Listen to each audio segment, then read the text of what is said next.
Good morning and welcome to Unity South Central Region's Business Mastermind. This is June already, shocking as that might be. We have made our way all the way to June of 2026. We could talk for a long time about the quick passing of time. I am grateful for yours, grateful for the gift of your time here and your presence.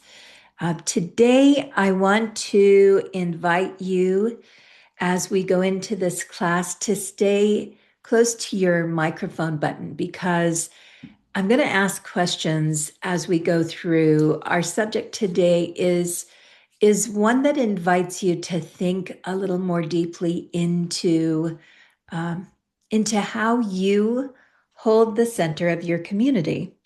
And so as we go through this, I'll have some questions that I want to invite you to think about and share about.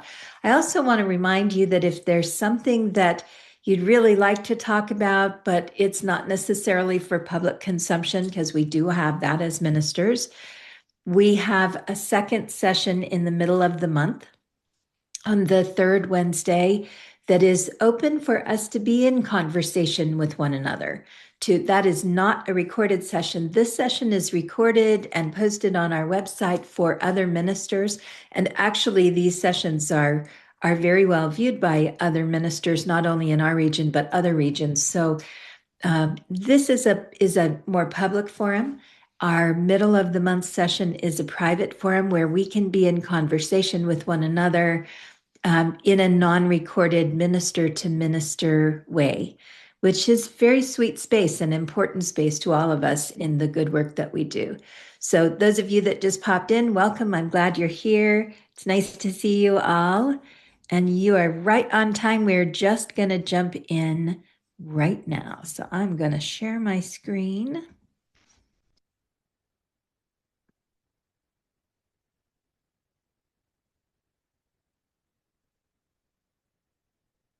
All of the ways that we get everything and everybody where we need it. Okay.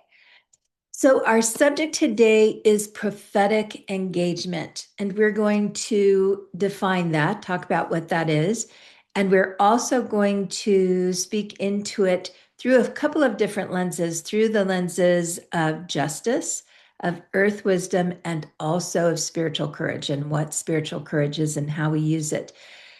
Essentially, prophetic ministry is love with its sleeves rolled up.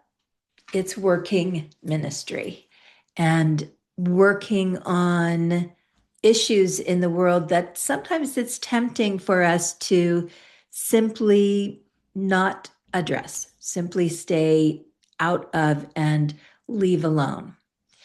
So what is prophetic engagement? That's a term you may or may not have heard. It's a cross the board, a kind of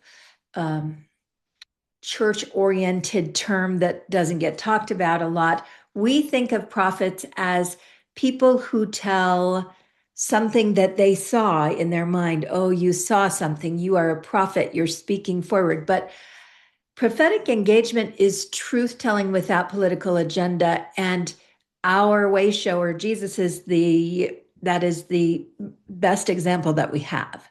That when we think about the work of Jesus, Jesus was a prophet speaking to what he could see was coming if change wasn't made.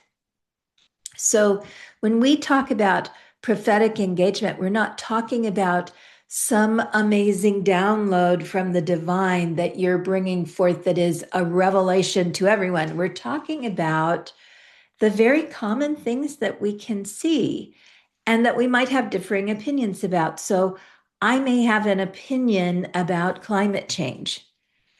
You may have a differing opinion about climate change. We have science that can tell us where we are in all of that. We might be reading different science, but our science also brings us into forward action and invites us to be in conversation. And so pastoral care is individual care of one person and a problem that affects that one person. Prophetic engagement is community care both our inner community and our exterior greater community. It's community care for problems that affect all of us. It is not politically driven. It's driven by love for the greater good of all. And that's a really big distinction and an important one for ministers to understand, because sometimes our being in prophetic engagement will invite people into difficulties with us, into disagreement with the way we feel.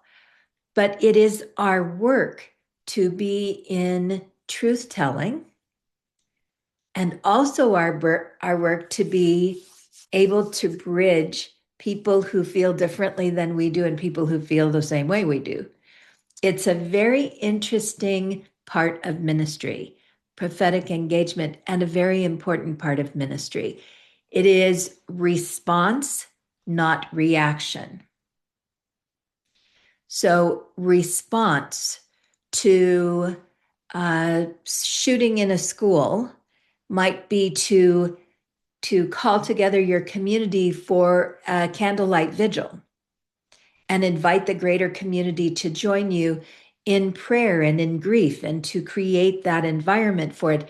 That is a response to something versus reaction, that is more politically minded, which might be public statements from the pulpit around gun control. Do you see the difference between those two things? Response moves to the need of the people rather than the laws that are in somebody else's hands. It moves to the need of the people. So some of you joined after I had said this. I have invited you to kind of stay close to your microphone button today, because this is more of a working session than we normally have. It takes a little while to kind of think into this. And so I have some reflection questions for you. There may not be anyone who feels the need to answer, but if you have a need to answer, I want you to have that opportunity. So the first reflection question I have for you is, what truth have you been slow to speak to? Because any number of reasons you're not quite sure how to approach it. What truth telling has been on the tip of your tongue that you have not quite stepped into? Anybody have something that they'd like to share?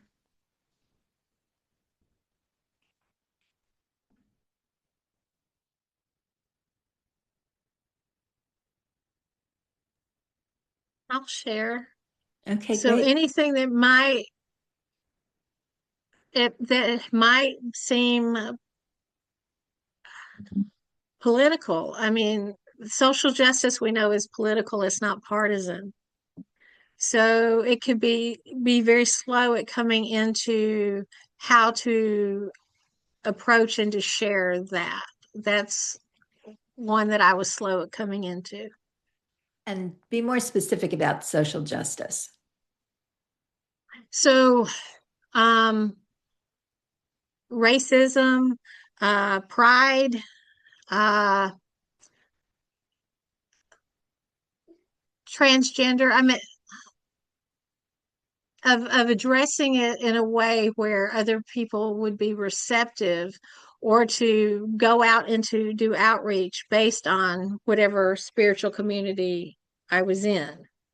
Right. Um, right now, there were those times where I would just react and I would just act and do what I felt was right. But then after getting spanked, you walk a Yeah. little bit more on eggshells. So, so those things can be an issue. I mean, I was even going through an interview process a year ago or 2 years ago, I think. And I had put on my resume that I founded, not founded, but I had started an LGBTQIA plus ministry where in my former ministry. And during the interview, not the interview, I was there to do an interview, but when they got my little statement that they're going to read about me and what I did to the congregation, the lady that called says, "We don't do politics. We're not putting in anything about this LGBTQ stuff." Yeah. Yeah. And So those so are, yeah, those are those good are, examples. yeah, Those are really good examples because there is a difference between the political nature of that and the inclusiveness within your community and how you'll respond to people. And finding language, prophetic engagement is the truth telling ability to find language for love of all people, to actually find the language to speak to it from a place of the centeredness of love and open community. And it's a little bit different than, yes, we think there should be, or no, we think there shouldn't be. It's the question of we either open the doors and whoever walks in, and we treat them all with love and respect and honor, or we don't.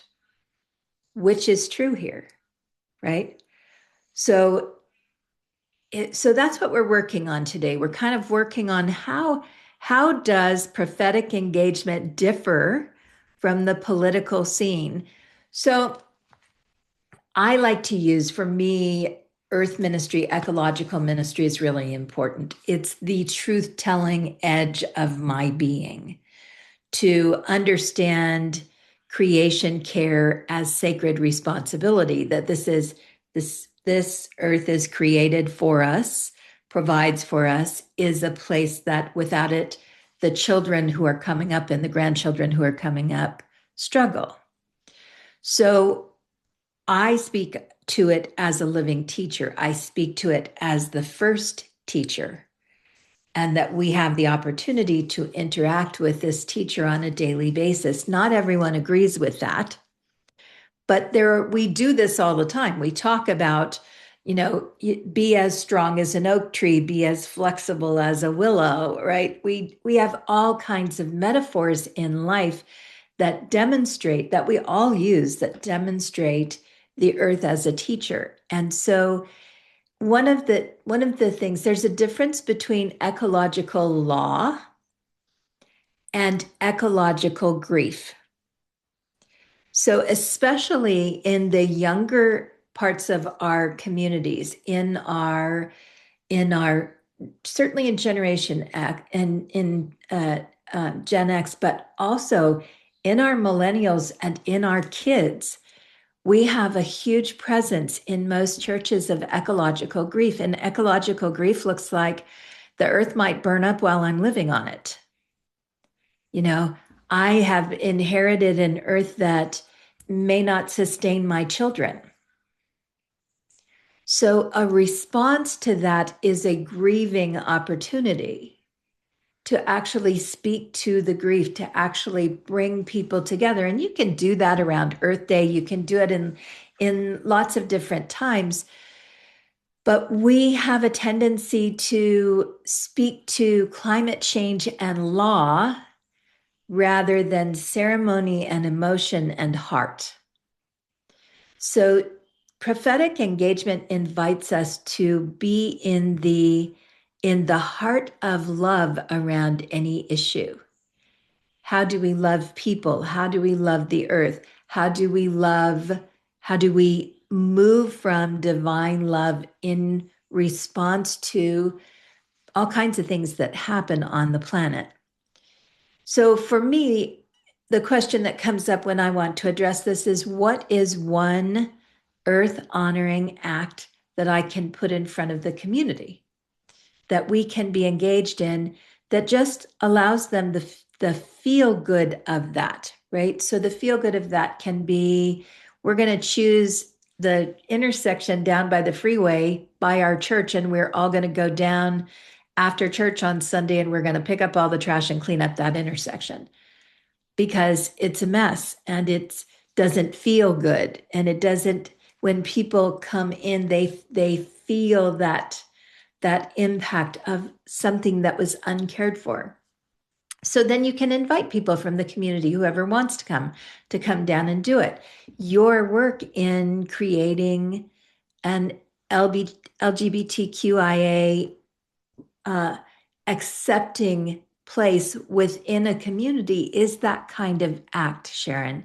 It's an act in response to a world where people feel ostracized and rejected. So the response is within your community to create a place that is open and accepting. That is truth telling at its best.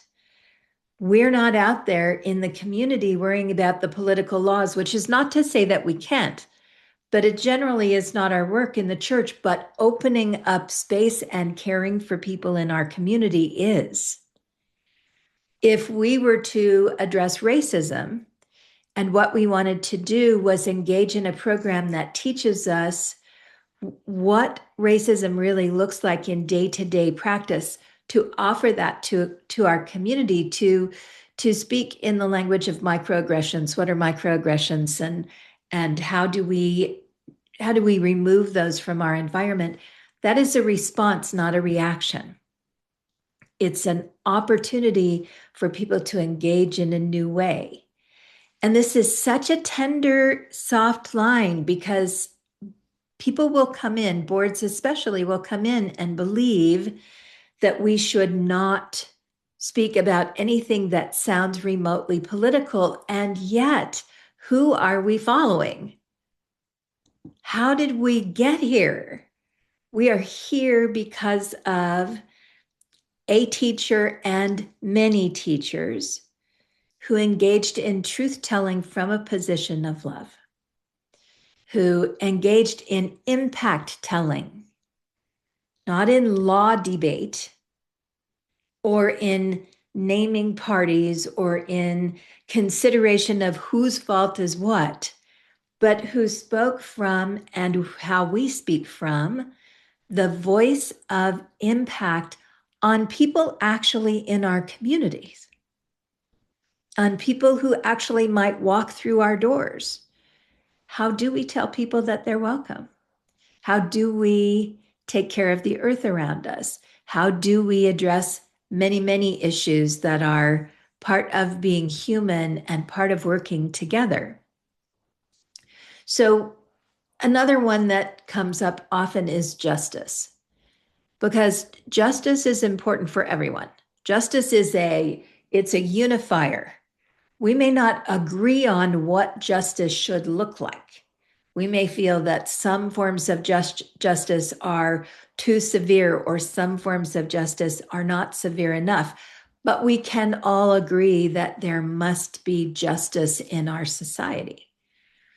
And so justice is an interesting thing in our communities. It sees the whole person and it sees the whole community.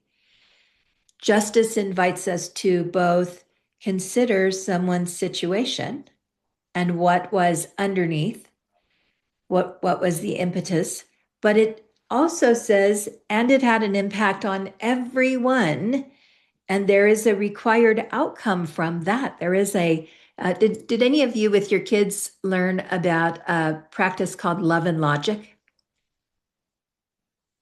Love and Logic is a parenting program that says, I love you. I'm sorry this mistake was made. And the natural outcome is this.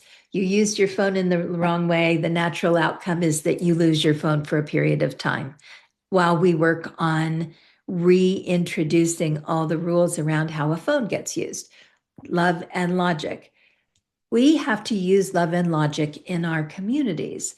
There are times that we have to speak into a circumstance with love and have a logical outcome. So, one of those that I can think of is I had a gentleman who spoke with the board president about something he disagreed with, and made an appointment with me following subsequent to that meeting, and explained to me with a very straight face and solid demeanor that if the president didn't see things his way, he might just have to take him off the planet.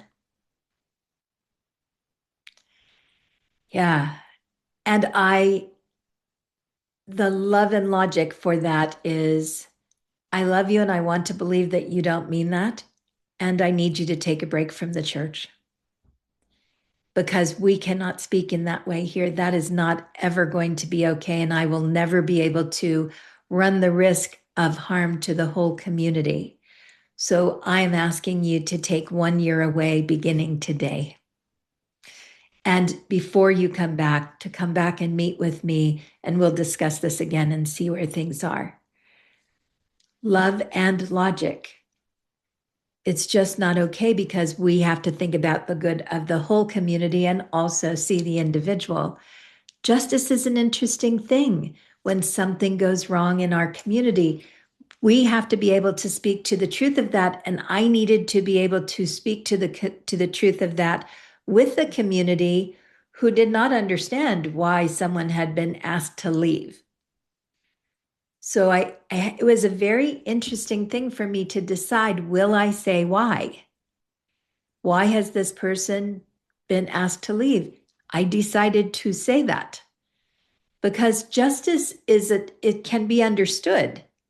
And just like all of you went, oh yeah, the same thing happened when I could speak to the truth of it may not have been a fully thought through statement. And for the good of not only the board president, but everyone here, that cannot be allowed, an allowed activity. We can't communicate that way with one another or run that kind of risk in community. So a break is not a forever thing, but it's a long enough break to really think about and live into how this might have happened differently. It's not, what we're doing is not saviorism. We're not going out to save the world. We're actually going in to save the world. That's what we do. We take people in. They go in to save their own inner world. It's also not spiritual bypassing in that we're applying the most important principles of what we believe. We're starting in love, which is the foundation. If God is everything good and we are that good, that is the foundation of everything that we do. So we see all of that. It's also authentic care for all of our community. Response is authentic care for all of your community. Reaction is reaction. Reaction is most often not coming from, when reaction comes from us, is most often coming from 1, 2, 3, 4 people. This small group has come to us and said something is happening and I have to react. I have to choose what I'm going to do rather than slowing down, thinking about what's been presented, and coming back in response in a way that is for the good of the entire community. So this work is built on trust. And trust is an interesting thing. Trust takes a long time to build, enthusiasm doesn't. People can jump on the enthusiasm bandwagon really quickly.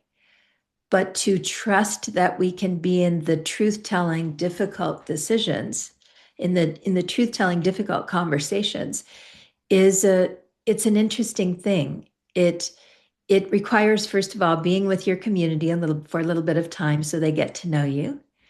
And it requires listening to them and asking good questions. And one of the things that we do as ministers is we speak.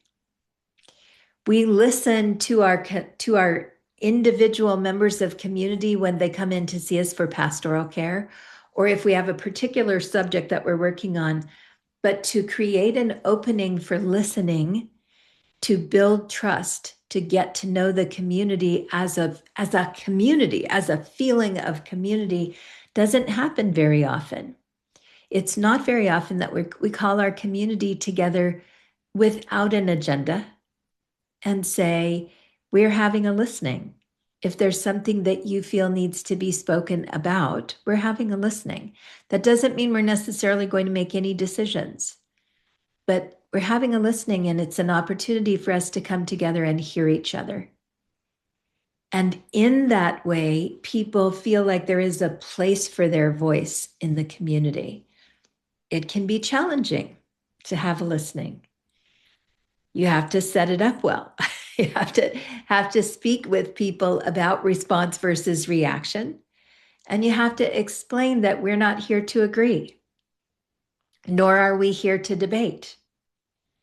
We're here to listen, to allow each other to have a space to speak about things that maybe they're uncomfortable about bigger community issues that are important, that they maybe don't feel a voice in. It's a challenging thing. But if you're going to be engaged in the truth telling, in the sharing of impact, in prophetic engagement, then it's valuable to have a point where you listen, where you hear what's on the mind. What does your community really care about in the greater world? What areas do they want to respond to versus react to? And how could you respond? How can you respond to racism in the world that we live in today?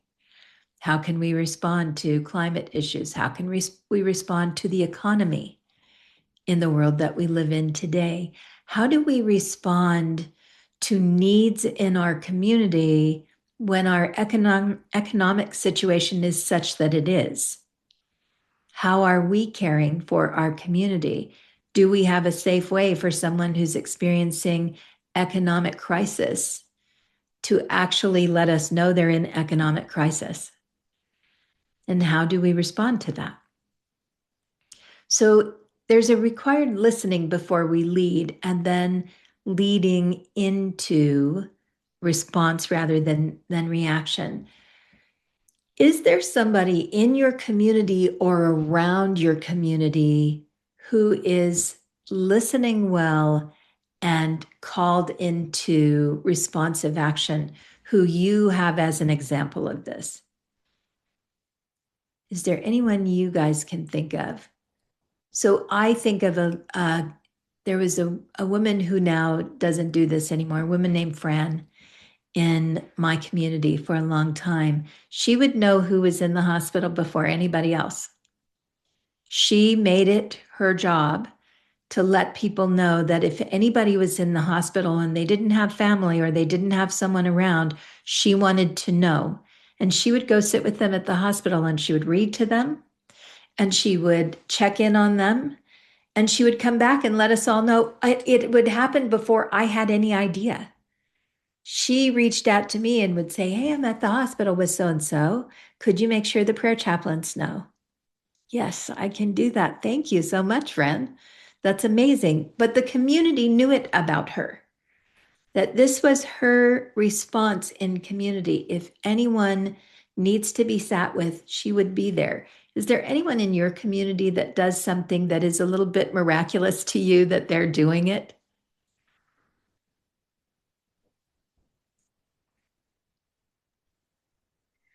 My community is small, and for me, overall, it seems like they're all doing it at- in different ways, that they all do that, and that there something is resolved before you even knew it started to crack.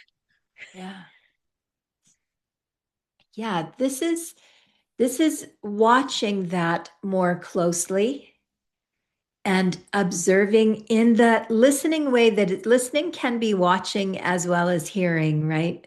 Listening can be something different than tell me. It can be in the way that you actively pay witness to your community, that you actively more deeply observe how does that happen? Who are the threads that make that, like, who are the weavers of the threads in your community that make that happen? And to interact with them a little bit more closely, one, to thank them for what they do, and two, to learn from them because they are engaged in response rather than reaction. Because reaction creates urgency. Response creates comfort and assuredness. So when you say they have things already done before the problem really even comes to me, it's already handled, that's response. We've already stepped in and done the next thing. It's really important for us as ministers to learn to tell the difference between response and reaction so that we can address important issues that are sometimes really hard to talk about. I need to move that out of the way. All right. How do we do that? How do we lead without polarizing? First of all, we know what our values are. We have values in our community. We have chosen core values in our community. And core values are an interesting thing. We select core values as a community, and then we really don't talk about them much. We talk about our mission. And sometimes we talk about our vision, but our vision is that kind of really light top statement that if we live into our mission, then the vision we hope will eventually happen. Underneath all of that are 5 or 6 core values that are how we live as community. There really are our agreements together. So an example of that is, let's say inclusivity is one of your core values. If inclusivity is one of your core values, then addressing racism or addressing marginalized parts of our community is core to who you say you are. So when you as a minister step in from those values to speak about a topic, and you actually pull up the value and say, this is a value, you know, not gossiping, speaking our truth. We don't say don't gossip, we say speak our truth, right? One of our values is to speak to one another, or not to triangulate, whatever, however we say that. Then when it happens to speak to the truth of that from your core value, helps for people around you to see that you are living into and responding to what this community has said is important. So it would be one of the things I would look at, Sharon, when you were speaking about the kind of pushback against the LGBTQIA community is, what are your core values? And where does that fit in your core values? Because part of my job here is to help us live into these core values as foundational to how we interact as a community. That's leading from the voice of the community into how you will apply those core values. And it can be a really important thing in what you actually, if authenticity. Is authenticity one of your core values? If authenticity is a core value, is it only for certain people? Or do we allow authentic expression for everyone who comes here? And how does that live in the body of our community? So it's a place from which to do truth telling in a way that grows the community and ask them to take their core value into deeper living. How are we living into this? How do we apply this? And our job is not just comfort. Pastoral care is for comfort. Prophetic engagement is for stretching and growing and challenging us to apply who we say we are in the world. And it does challenge us. I mean, it does stretch us. It's not always comfortable. Our job in ministry is to build bridges wide enough for conversation, not to make everybody agree. They're not going to, but to hear each other, to create a space where it's safe to talk about the application of those core values really matters. So if you had to reframe one issue in your community right now with a both and kind of language, thinking about your core values, is there an issue that you can think of that you can step into your core values about? So when there is that, then you have the opportunity to teach about that core value from the pulpit, don't you? You have the opportunity to take and do a 5-week series on your core values and really talk about how well you live into them. Do we actually put these in practice? Where do we fall off the bandwagon? We have differing perceptions of what this means. What are some of the differing opinions we might have about how this applies? You could do a Sunday lecture series and have open discussion in fellowship. Talk about this. Talk about how this core value applies in your life. Talk about ways that you feel we do a good job and ways that we don't. But you can introduce conversation and hold the safe bridge in prayer and in presence. You may sit at the table with someone who feels differently than you. I'm inviting you to hear a different perception of the way we apply this value, right? Laura, go ahead. I see Thank your you. hand. Yeah. Thank you. Two things on the easy one first, and core values. Agreeing with, I was approached by someone asking for help for his partner. He's going to be incarcerated for a period of time, and he asked for help in looking in on and providing whatever care his 80-year old partner would need. um, I refreshed a care team. We have the prayer team, but we have neglected to an extent the care team. So core values, a caring community, that was easy. The challenge I'm having right now is a gentleman wanting to present on Palestine.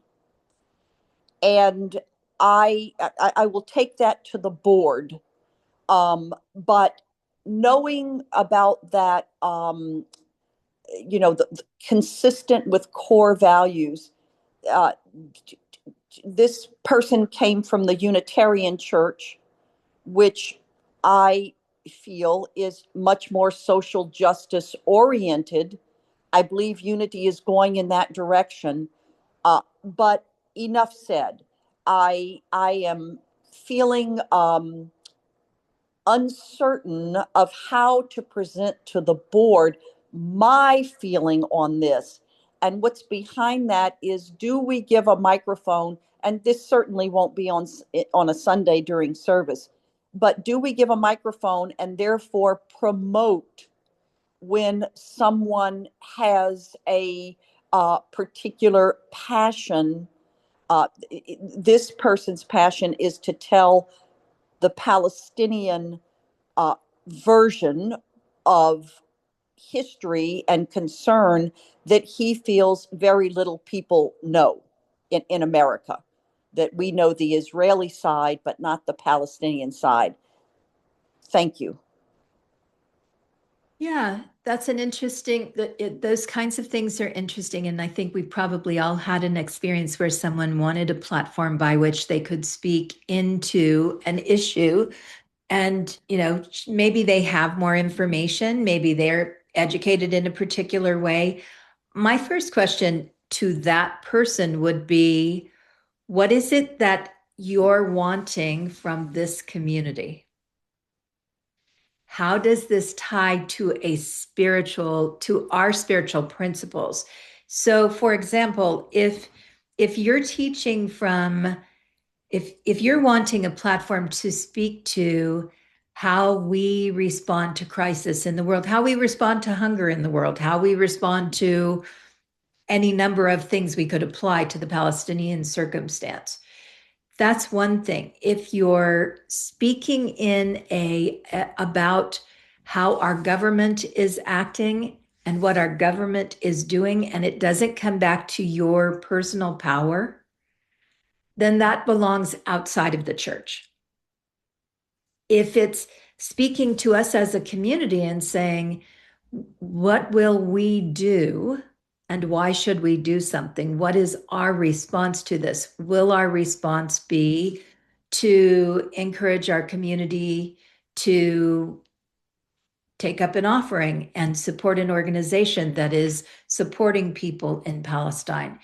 does this apply to something that's happening in our community and how we respond to economic crisis, to any number of things in our community? It needs to be for the good of the community inside your walls first, as opposed to that's happening over there and I want to point it out to you so I can change your opinion. Changing your opinion is reactionary, not responsive. Does that help, Laura? Does that give you a little bit? Yes, it does. Could you say the last thing you said uh, again? If I could remember exactly the last thing, yes, I would. It will be on the recording. But Great. I think really where I'm going is there's a difference between response and reaction.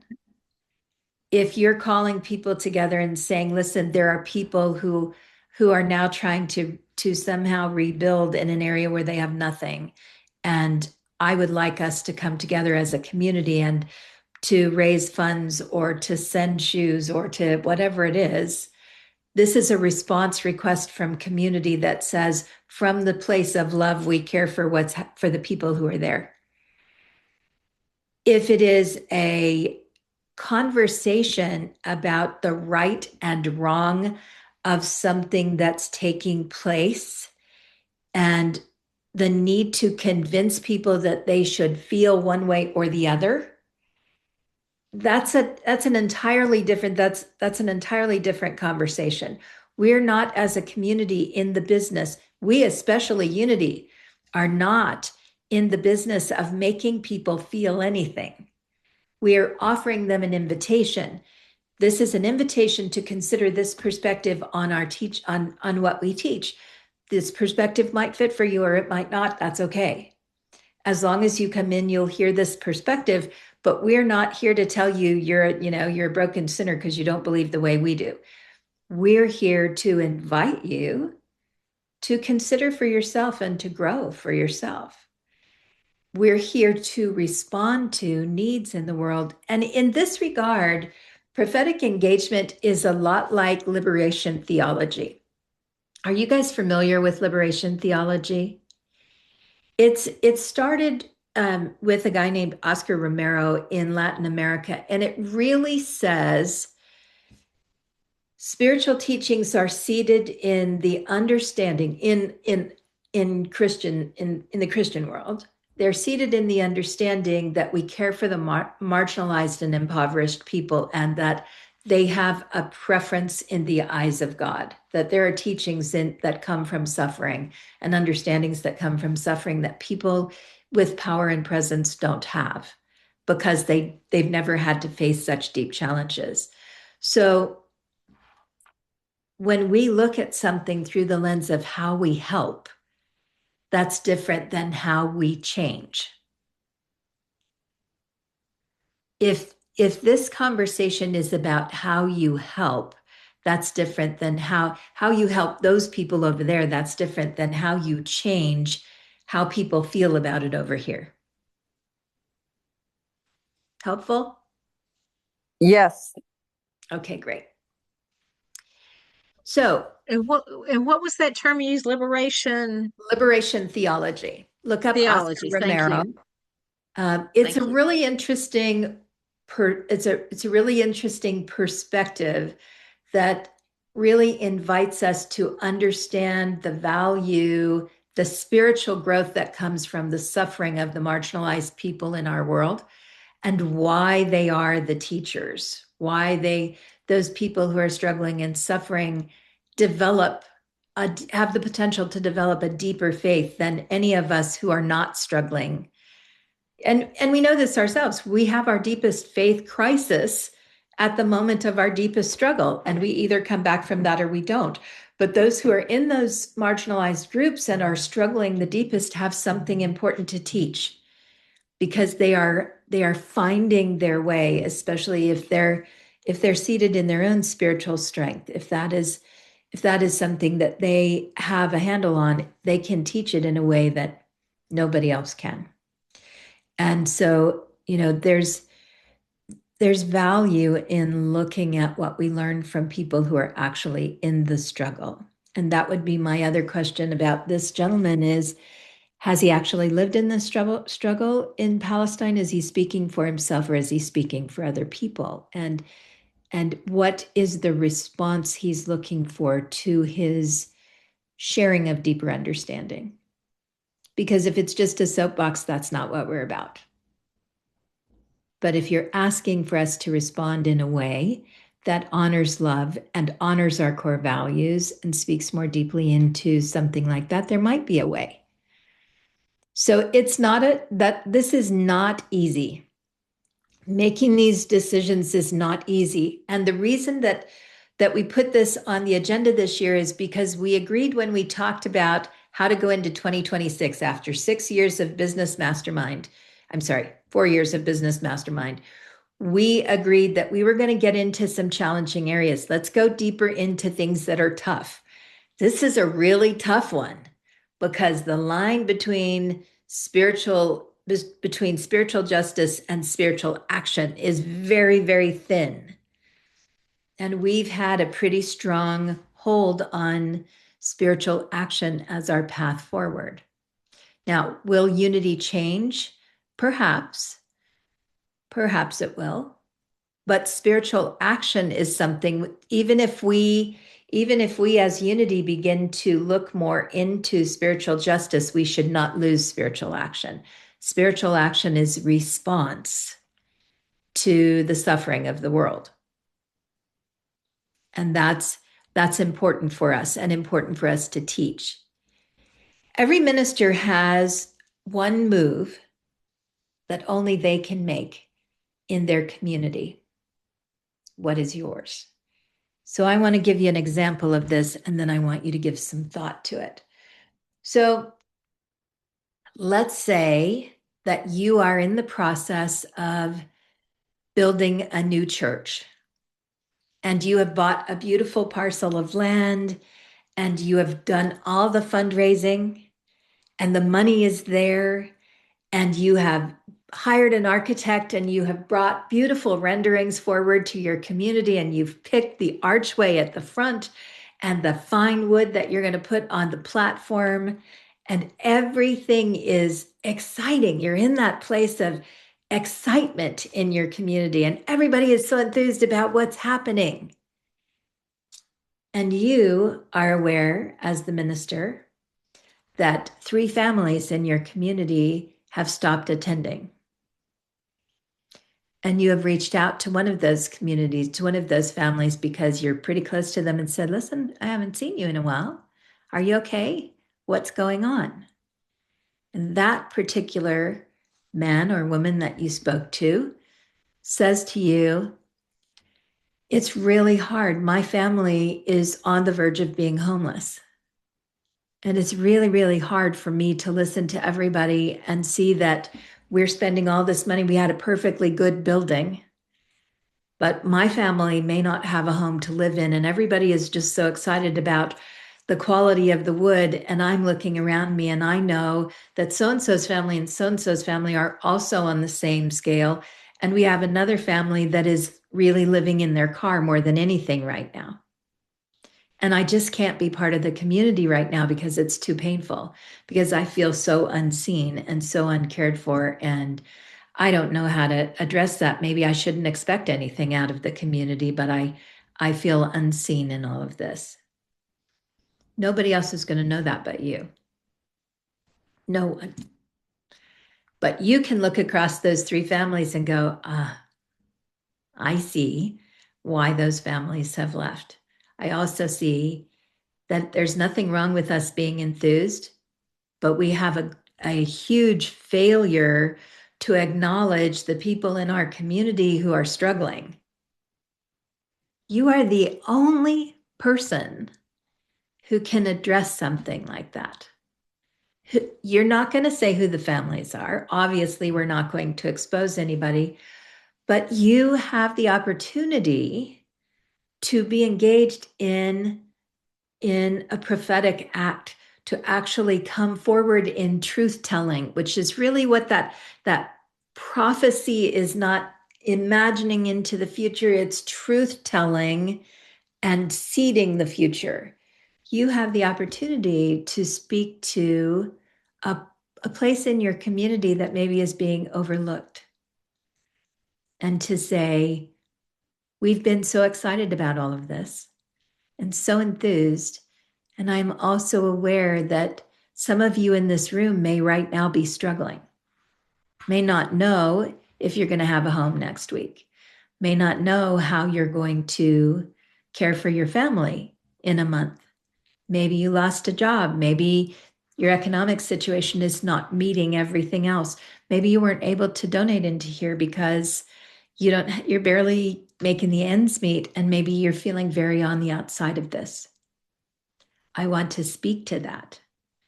And I want to, first of all, honor that you are here and that we love you and that you matter in this community, and your presence is a contribution to what we do.